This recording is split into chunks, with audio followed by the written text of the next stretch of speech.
Hello बच्चों, अब तक हमने संख्याओं को जोड़ने की बहुत सारी प्रक्रिया सीखी। इस पाठ में हम इनका उपयोग कर मन में जोड़ करना सीखेंगे। बहुत समय पहले गांव में अकाल पड़ा था। सभी लोग भूख से बेहाल थे। फिर एक दिन अचानक गांव के बीचों बीच एक बेल दिखाई दी। वो बेल बहुत ही मोटी और ऊंची थी, इतनी ऊंची कि आसमान से भी ऊपर जा रही थी। इस बेल के बारे में कुछ खास था। उसके हर पत्ते पर एक गणित की पहेली लिखी थी। बहुत से लोगों ने बेल पर चढ़ने की कोशिश की, लेकिन हर बार फिसल कर नीचे गिर गए। फिर मीनू को एक युक्ति सूझी। उसने बेल पर लिखी एक पहेली को देखा। वो पहेली कुछ इस तरह लिखी थी। बच्चों, क्या आप इस पहेली का हल मन ही मन ढूंढ सकते हैं? जी हाँ, हमने सीखा जोड़ की प्रक्रिया से हम इसे झट से जोड़ सकते हैं। पहले हम 25 में 3 जोड़ेंगे, बन गए 28। अब हम 28 और 30 जोड़ें तो मिल गए 58। देखा, हमने इसे कितनी जल्दी सुलझा लिया। मीनू ने भी हमारी तरह इस पहेली को मन ही मन सुलझाया और बेल के पत्ते पर अपनी उंगली से 58 उत्तर लिख दिया। मीनू का उत्तर लिखते ही बेल थोड़ी जमीन में धंसकर छोटी हो गई। अगली पहेली कुछ इस तरह थी। चाचा ने पहेली का उत्तर झट से इस तरह ढूंढा। 0 1 और 0 1 जोड़कर हुए 0, 0 10 और 0 10 जोड़कर हुए 0। अंत में 500 और 200 जोड़कर हो गए 700।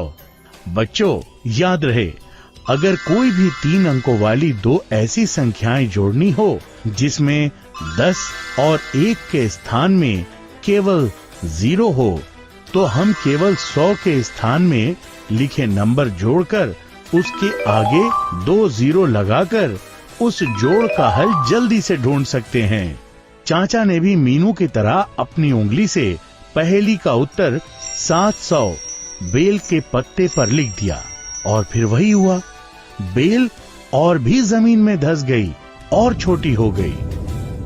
बब्बन ने चाचा और मीनू को ये करते देख अगली पहेली सुलझाना शुरू किया। अगली पहेली ये थी। बच्चों, क्या आप इस पहेली को झट से सुलझाने का एक आसान तरीका ढूंढ सकते हो? आइए इसे एक साथ करें। 128 को हम 100 में 28 जोड़कर इस तरह लिख सकते हैं। अब हमने अभी सीखी प्रक्रिया से हम 100 और 600 को जोड़ 700 लिख सकते हैं। अब ये बिल्कुल आसान है। 700 में 28 जोड़ें तो बन गए 728। बब्बन ने बेल के पत्ते पर 728 उत्तर लिख दिया और बेल और भी नीचे धंसकर छोटी हो गई। अब बेल पर केवल 3 पहेलियां बची हैं। क्या आप इन 3 पहेलियों का हल मन ही मन करके बेल के ऊपर छिपी वस्तु गांव वालों को दिलवा सकते हैं?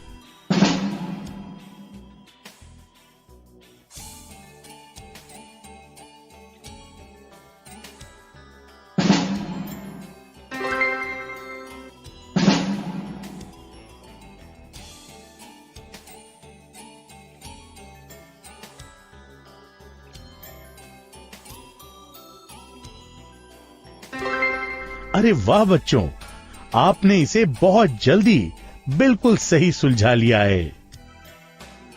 जैसे ही गांव वालों ने पहेलियों के सारे उत्तर लिख दिए, बेल बिल्कुल जमीन के अंदर घुस गई। बेल के एकदम ऊपर एक टोकरी में ढेर सारी खाने की स्वादिष्ट चीजें रखी थीं। इस टोकरी को देख सारे गांव वाले बिल्कुल खुश हो गए। गांव वालों ने टोकरी की सारी चीजों को मिल बांट कर खाया, ठीक उसी तरह जिस तरह उन्होंने एकजुट होकर सारी पहेलियों का हल ढूंढा। हमने देखा कि कैसे अंकों को तोड़कर फिर अलग तरीके से जोड़कर हम आसानी से मन में जोड़ कर सकते हैं। अगले पाठ में हम इसके कुछ और दिलचस्प उदाहरण देखेंगे। बच्चों, आपको मन में गणित करने में मजा आ रहा है ना? आइए हम इस पाठ में मन में जोड़ और घटाव के कुछ और मजेदार उदाहरण देखें। राजू और बबलू को जीव ने तोहफे के रूप में चश्मे दिए थे। अब राजू और बबलू ये चश्मे पहनकर देख रहे हैं कि इन चश्मों के बारे में क्या अनोखा है। पहले राजू और बबलू शेर खान के अंडों की दुकान पर पहुंच गए। वहां उन्होंने देखा कि शेर खान के पास 30 पीले अंडे और 120 सफेद अंडे थे। राजू ने अपना चश्मा लगाया तो उसे इस तरह का जोड़ नजर आया। 120 सफेद अंडों में 30 पीले अंडे जोड़कर हो गए कुल 150 अंडे। राजू खुशी से उछलने लगा। अब बबलू ने अपने चश्मे पहनकर अंडों की तरफ देखा और उसे इस तरह का जोड़ नजर आया। 30 पीले अंडों में 120 सफेद अंडे जोड़कर हो गए कुल 150 अंडे। अब बबलू भी खुशी से नाच रहा है। राजू और बबलू ने एक कागज पर उनके चश्मों में दिखाई दिए जोड़ को लिखा। राजू और बबलू हैरान हैं कि एक ही जोड़ को उनके चश्मों ने अलग अलग तरह से कैसे दिखाया।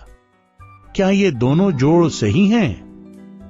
हम 120 और 30 के जोड़ को 120 में 30 जोड़कर या 30 में 120 जोड़कर इन दोनों में से किसी भी एक तरीके से लिख सकते हैं।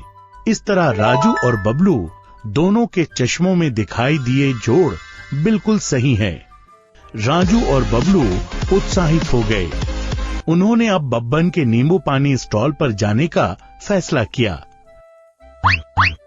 वहां कुल 42 नींबू थे, जिनमें से बब्बन ने 12 नींबू इस्तेमाल कर लिए थे। अब बब्बन के पास कुल 30 नींबू बचे थे। इस बार पहले बबलू ने अपने चश्मों से बब्बन की स्टॉल की ओर देखा और उसे इस तरह का एक घटाव नजर आया। 42 कुल नींबू में से 12 इस्तेमाल किए नींबू निकालें तो बचे 30 नींबू। अब राजू ने अपने चश्मे से स्टॉल की तरफ देखा और उसे यह घटाव नजर आया। 30 बचे नींबू में 12 इस्तेमाल किए नींबू जोड़ें तो 42 कुल नींबू की संख्या मिलेगी। क्या राजू और बबलू के चश्मों से दिखाई दे रहे दोनों समीकरण सही हैं? बच्चों, हम जिस तरह जोड़ के सवाल को दो अलग तरीकों से लिख सकते हैं, ठीक उसी तरह हम किसी भी घटाव के सवाल को इस तरह से जोड़ के सवाल के रूप में लिख सकते हैं। है ना ये मजेदार? अब राजू और बबलू अप्पू हाथी के मिठाई की दुकान पर जा पहुंचे। इस बार राजू और बबलू ने अपने अपने चश्मों से एक साथ अप्पू की मिठाई की दुकान की ओर देखा, लेकिन राजू ने लड्डू की तरफ और बबलू ने बर्फी की तरफ देखा। बच्चों, क्या आप इन तालिका को उनके ऊपर दिए नंबर और चिन्ह इस्तेमाल कर भर सकते हैं?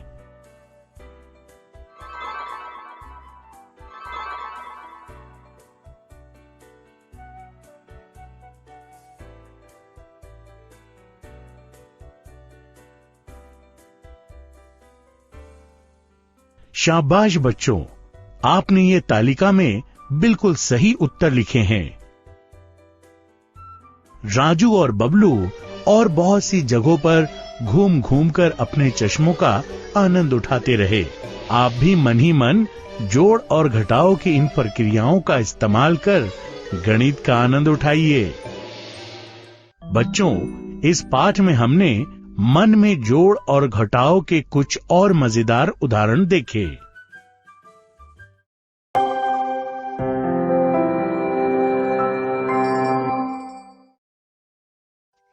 हेलो बच्चों, आज हम एक मजेदार कहानी के द्वारा संख्याओं के जोड़ और घटाव की आसान प्रक्रिया सीखेंगे। एक दिन अप्पू ने बन्नी को अपनी भेड़ चराने को कहा।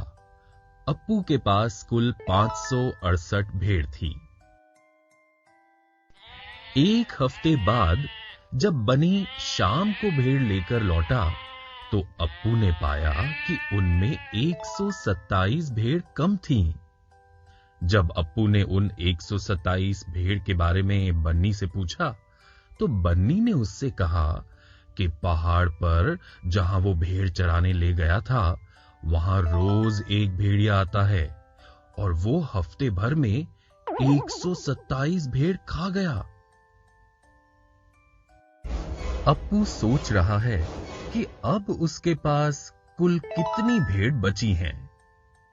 क्या आप अप्पू के पास कितनी भेड़ बची हैं ये बता सकते हो? अप्पू के पास बची भेड़ों की संख्या जानने के लिए हम 568 भेड़ों में से 127 भेड़ घटाएंगे। 567 और 127 को हम 100, 10 और 1 अंकों वाले स्थानों का इस्तेमाल कर इस तरह लिख लेंगे। अब हम क्या करेंगे? पहले 8 में से 7 1 घटाकर बच गए 1 1। अब आगे क्या करना होगा? बिल्कुल ठीक, 6 10 में से 2 10 घटाकर बच गए 4 10 और अंत में 500 में से 100 घटाकर बचे कितने 100? 4। इस तरह अप्पू के पास अब 441 भेड़ बचे थे। अप्पू ने बन्नी को अपनी 441 बची भेड़ चराने फिर दे दी। बन्नी एक हफ्ते बाद अप्पू की भेड़ लेकर लौटा। इस बार भेड़ और भी कम नजर आ रही थी। अप्पू के गिनने पर उसने पाया कि इस बार 135 भेड़ और कम थीं। बन्नी को कारण पूछने पर उसने फिर वही भेड़िए की कहानी सुनाई। अप्पू उदास होकर सोचने लगा, अब उसने कुल कितनी भेड़ खो दी हैं? क्या आप बता सकते हैं ये हम कैसे करेंगे? अप्पू की कुल खोई हुई भेड़ की संख्या का पता लगाने के लिए हम पहले खोई भेड़ 127 में इस बार खोई भेड़ 135 को जोड़ेंगे।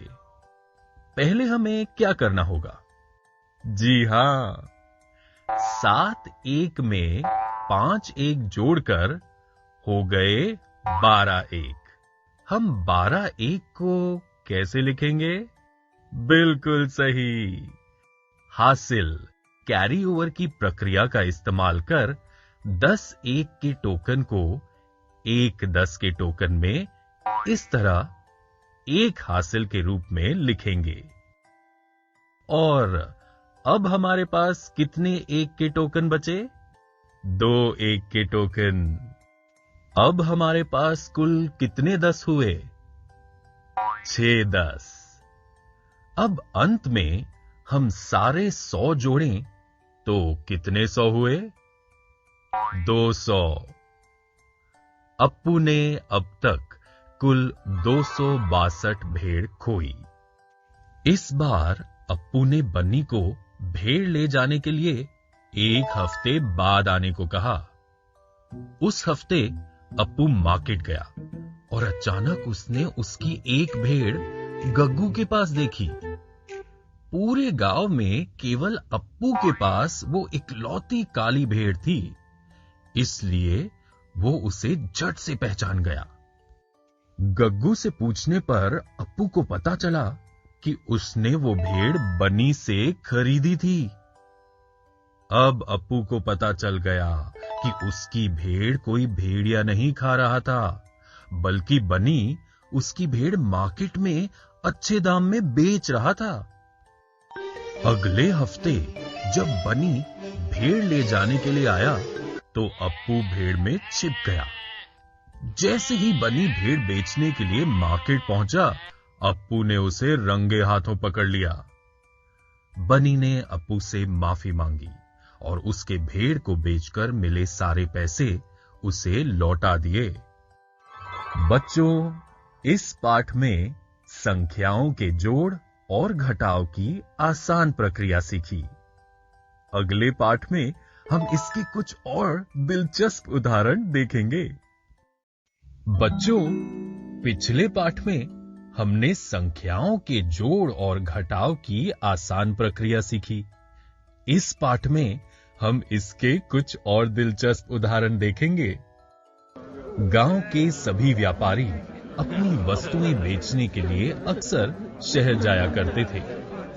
शहर जाने के रास्ते में कड़ी धूप रहती थी और पूरे रास्ते में केवल एक ही पेड़ था। सारे व्यापारी इस पेड़ की छांव में आराम करते और फिर शहर की ओर चल पड़ते। एक दिन अप्पू अपनी दुकान से 250 यानी 250 मिठाई के बॉक्स लेकर शहर जा रहा था। सभी व्यापारियों की तरह वो भी पेड़ की छांव में आराम करने के लिए कुछ देर वहां सो गया। जब अप्पू की आंख खुली तो उसने देखा कि उसके पास अब केवल 31 मिठाई के बॉक्स थे। जब उसने ऊपर देखा तो उसने देखा कि वहां ढेर सारे बंदर उस झाड़ पर उसकी मिठाई के बॉक्स से मिठाई खा रहे थे। अप्पू के पास पहले 250 मिठाई के बॉक्स थे और अब 31 मिठाई के बॉक्स हैं। क्या आप बता सकते हैं कि बंदरों ने अप्पू के कितने मिठाई के बॉक्स लिए थे? बंदरों ने लिए बॉक्स की संख्या का पता लगाने के लिए क्या करना होगा? हमें अप्पू ने लाए बॉक्स की संख्या 250 से उसके पास बचे 31 बॉक्स की संख्या को घटाना होगा। 250 और 31 को हम 100, 10 और 1 अंकों वाले स्थानों का इस्तेमाल कर इस तरह लिख लेंगे। क्या ये सही है बच्चों? हमारे पास 01 है। क्या हम 01 में से 1 घटा सकते हैं? नहीं। तो अब हम क्या करेंगे? बिल्कुल ठीक, इसका हल ढूंढने के लिए हम पिछले पाठ में सीखी उधार पौरों की प्रक्रिया का इस्तेमाल करेंगे। हम 5 10 में से 1 10 उधार लेंगे। अब हमारे पास 10 1 हो गए और 4 10 हो गए। 10 1 में से 1 1 निकालकर हमारे पास कितने 1 बचे? 9 1। 4 10 में से 3 10 निकालें तो कितने 10 बचे? 1 10। और अंत में 200 में से 0 100 निकालें तो हमारे पास कितने 100 बचे? 200। बंदरों ने अप्पू के 219 मिठाई के बॉक्स लिए थे। बब्बन बहुत चतुर था। उसने गांव वालों से बंदरों की शरारतों के बारे में सुन रखा था और एक युक्ति भी सोच रखी थी। अगले दिन बब्बन कुछ टोपियां लेकर शहर की ओर निकल पड़ा। वो जानबूझकर उस पेड़ के नीचे सो गया। जब वो उठा तो उसने देखा कि उसकी 115 टोपियां बंदरों ने पहन रखी थी और उसके पास 208 टोपियां बची थी। क्या आप बता सकते हैं कि बब्बन के पास पहले कुल कितनी टोपियां थी? शाबाश बच्चों, आपने इसे बिल्कुल सही हल किया है। यहां हमने जोड़ की प्रक्रिया का इस्तेमाल किया है। बब्बन के पास पहले कुल 323 टोपियां थी। बब्बन ने अब अपनी सोची हुई युक्ति लगाई। वो जानता था कि वो जो भी करेगा बंदर उसकी जरूर नकल उतारेंगे। इसलिए उसने जो टोपी पहनी थी उसने वो उतारकर जमीन पर फेंक दी। जैसा बब्बन ने सोचा था बिल्कुल वैसा ही हुआ। बब्बन को अपनी टोपी जमीन पर फेंकता देख बंदरों ने भी अपनी टोपी जमीन पर फेंक दी। बब्बन ने तुरंत सारी टोपियां जमा की और शहर की ओर रवाना हो गया। इस तरह बब्बन ने बंदरों को एक अच्छा सबक सिखाया और बंदरों ने उस दिन से किसी को दोबारा परेशान नहीं किया। बच्चों, इस पाठ में हमने संख्याओं के जोड़ और घटाव के कुछ दिलचस्प उदाहरण देखे। अगले पाठ में हम इसके बारे में कुछ और मजेदार चीजें सीखेंगे। बच्चों, पिछले पाठ में हमने संख्याओं के जोड़ और घटाव के कुछ दिलचस्प उदाहरण देखे। इस पाठ में हम इससे संबंधित कुछ सामान्य गलतियों को कवर करेंगे। गांव में अगर किसी को भी गणित से संबंधित कोई भी समस्या होती है तो वो सीधा बड़बोले चाचा के पास चला आता है। आज गोलू पांडा भी अपनी एक गणित की समस्या लेकर चाचा के पास पहुंचा है।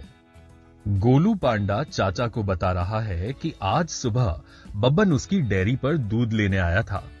उसने गोलू को 192 रुपए दिए और गोलू को उससे 65 रुपए लेने थे। गोलू ये पता नहीं लगा पा रहा था कि उसे बब्बन को कितने पैसे लौटाने होंगे। गोलू ने यह प्रश्न कुछ इस तरह लिख रखा है। गोलू बेटा, तुमने ये प्रश्न गलत लिखा है। कोई भी संख्याओं का घटाव करते समय हमें हमेशा बड़ी संख्या में से छोटी संख्या घटानी होगी। इसे दर्शाने के लिए हम बड़ी संख्या को ऊपर और छोटी संख्या को नीचे लिखते हैं। यहाँ बड़ी संख्या 192 और छोटी संख्या 65 है।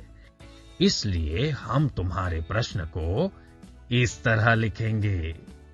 अब इसे हम घटाव की प्रक्रिया का इस्तेमाल कर इस तरह आसानी से सुलझा सकते हैं। चाचा ने गोलू को समझाया। बच्चों, क्या आप इसे सुलझा सकते हैं? शाबाश बच्चों, आपने इसे बिल्कुल सही सुलझाया है। बब्बन को 127 रुपए लौटाने होंगे। गोलू खुश हो गया। बच्चों, क्या आप बता सकते हैं कि इनमें से कौन सा जोड़ सही है? जी हां, आपने सही पहचाना। ये जोड़ सही है। पर ये जोड़ गलत क्यों है? बिल्कुल सही। यहां 2 अंकों वाली संख्या को लिखते समय हमने अंकों को गलत स्थान में लिखा है। हमने 32 के 3 को कौन से स्थान में लिखना चाहिए? 10 के। और 2 को?